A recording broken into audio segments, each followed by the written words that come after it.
Hello and welcome to today's video. My name is Cam Ward and today I want to quickly run through why I cancelled my Sony A7s Mark III order.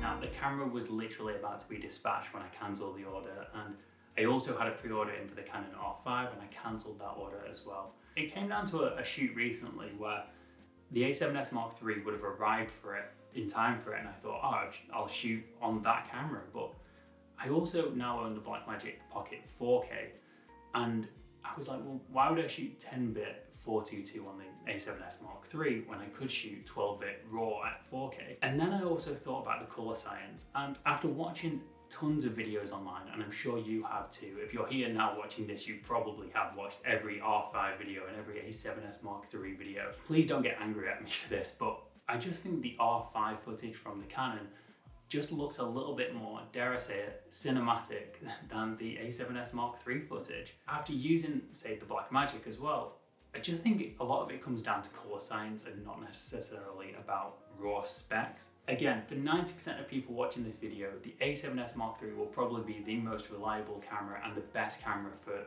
90% of the jobs you'll need it for. But for someone like me that does a few videographer jobs and a lot of cinematographer jobs, I would rather have a camera which produces an image and a look which is more pleasing to me. Now, we're not all out here shooting Hollywood films, so it's not right to necessarily compare it to that, but there is a comparison to be made. If it was purely down to raw specs, everyone in Hollywood would probably be shooting on the RED Monstro at 8K full frame, but they're not. They're shooting on the Arri Alexa because of the image that it produces. And I think it's very similar in terms of the A7s Mark III and the Canon R5. It's whichever image you kind of find more pleasing to you. And for me, the Canon looks to be a little bit more pleasing, a little bit more cinematic, and I prefer the skin tones and all that stuff that goes into it. And that's kind of what you're paying for with these cameras now. The sensors are pretty similar.